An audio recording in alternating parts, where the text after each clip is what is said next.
Gerrard. We didn't finish the training because the pain was the same that yesterday. For the reason he is going back to Liverpool. He have some problem at the knee and getting better. Stay with us and tomorrow I will decide. Giovanni Trapattoni's confirmed that Shay Given's 100th international cap will be marked by the keeper wearing the captain's armband in their game against Montenegro. Everton could have a minor problem ahead of their game against Wolves on Saturday in the Premier League. Belgium are threatening to invoke the 5-day rule over Maro and Fellaini missing their qualifier against Estonia tomorrow. Everton have said it's been agreed the player would miss the game because he needs dental surgery.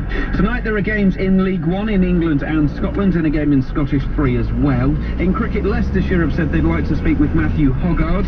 Sussex will play the Eagles in their Champions League match later, and the Pakistan captain Yunus Khan has apparently resigned in protest of accusations that the team threw a match during the Champions Trophy in South Africa. And in racing, John Ox has confirmed that Wonder Horse See the Stars has been retired. Your next update's at 2:30. On 10:89 and 10:53 AM. Hawksby and Jacobs on Talk Sport. Witness the fitness, the promising event, one whole one quest.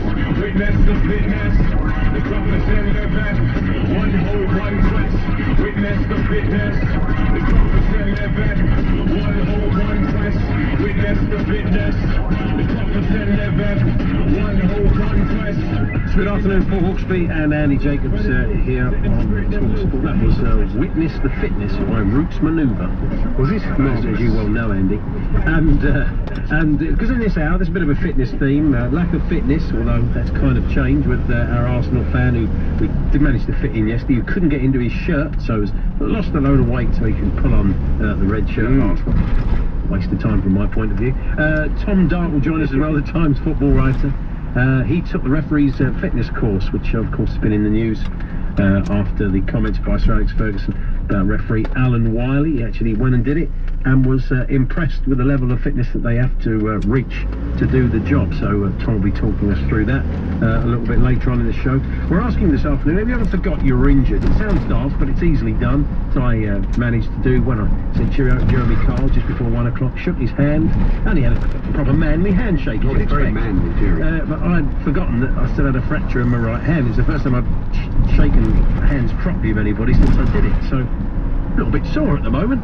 I'd forgotten I'd done it. So have you ever forgotten you were injured, and how? Talksport.net, text 81089 0871 722 I've been meaning to ask you though, those two bits of plastic bandage, what are they achieving? What they're doing, they are, where it really hurts, I've actually got like it's two bits of sort of tubey grippy stuff on the two fingers, the little finger and the finger next to it, and it's there because it's the lateral movement that hurts. If that little finger moves that way across, from the, it moves the bone. That's when it really hurts. It's not so much I can keep it in place. I can make a fist and do things like that. No, that's kind of slightly lost on the radio. But if I try and move the little fingers to the side, it hurts. Oh, listeners know what a fist. So as that explained, the only trouble is they get a little bit dirty during the day when you're reading newspapers. By the end of the day, you look like Rabsy Nesbitt. So I have to be washing them about 3 times a day. Talking of Rabsy Nesbitt, oh yeah, you haven't had him on yet. Lovely link, yeah. The new World Conquer champion on Sunday put his new victory down to a new sideswipe technique and the fact that he wore a Rabsy Nesbitt costume. Yeah. Thomas Gormley, 53, of Alton Brimbles. Alton Brimbles, yeah. Exactly. Said dressing as the Scots sitcom character gave him confidence. He beat entrants from 18 countries in Ashton-Northants. Now look, we can't bring you the World Conquer champion, but we can promise you the World Federation of Window Cleaners champion. So that really is something to look forward to in a quiet international week. So that's to come. Now Cristiano Ronaldo won't be playing on Wednesday in that crunch game against Malta for Portugal because he's injured. Ever since he had that curse put on him by that warlock. You're going to say Neil Warlock or Neil Warlock. Neil Warlock. Stephen Warlock. Ever since that was done, he's had problems, hasn't he? He's been injured. And, he did play on Saturday, but he got injured again. The good news is a second sorcerer, I don't know if you saw this, Andy, known as Fafe, claims he's been called in to defend Ronaldo against this guy Pepe, who put the spell on him. And he's dismissed Pepe's powers, Fafe. and he said that he's been burning candles next to a picture of Ronaldo. Has he? Just in case. Really? Cure injury. Yeah, Means that's you're going to be tremendous. missing for 3 weeks. I've been doing the same with you. I've had a little candle going by picture of you. That's very nice to hear. Thanks. Let's have a chat. Oh no, he's gone. We'll get him back again. He's back. It's David, the Leeds fan. But before we do that, if I took my wife's name, now that was the other thing we were doing. Ian Moore of Tranmere has taken on the wife's name, and he is Ian Thomas Moore. Yeah. So he's taken on Very the surname. romantic, you've got to Yes, say. it is a beautiful thing, but not all names work quite as well as that. This comes from Simeon, working his taxi in Brighton. If I took my wife's name, I would become Simeon Breslin Lewis, which I think in the cab is a touch of class. Very nice. She wanted me to at the time, but I got away with it in the end, says Simeon. Wouldn't do it. Stephen Hartford says, we thought about a double-barreled surname to add a bit of class to our otherwise boring names. Unfortunately, now, this is medium wave, but you have to listen carefully what I'm saying. Yeah. Ship Brown didn't really go. No, it's asking for trouble. Yes, exactly. Someone suggested we could also call our son Walter, which definitely puts off the idea, which is actually quite amusing. Walter Ship Brown? Yeah. Fantastic, isn't he? He'd be singing, everywhere you went, they'd be singing Bright I know, Hearts, it's wouldn't they? very weird. It's David, who's a Leeds fan in Hull, who forgot he was injured. Hello, David.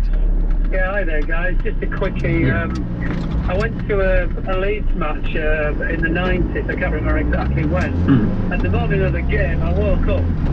I got a frozen shoulder all down my neck and down my shoulder on my left-hand side. So I limped over to Ellen Road in the car, tentatively changing gear and what have you. And then you may remember that Leeds legend Thomas Brolin was playing at the time on one of the 10 games he played, and we played West Ham, and he actually scored 2 goals, and you know what it's like when your team scores a goal and you're wrapped up in the game, and both times I sort of jumped and threw my hands up in the air, and this pain shot all down the left side of my neck and shoulder. I would imagine celebrating goals is quite a common way that I had people that problem forget with their my injury. shoulder last year. You did the same thing, Yeah, well, you know, Thomas Brolin, I mean, I've only ever had it for one day in my whole life, and I picked the day when Thomas Brolin actually managed to score. Well, that was something worth celebrating, of course, wasn't Well, it? of It was course, worth a re-injury there, David. No question about it. David, thanks very much. Here we are, David, the Leeds fan. Our thanks to him. It's Hawksby and Jacobs here on TalkSport. Don't forget.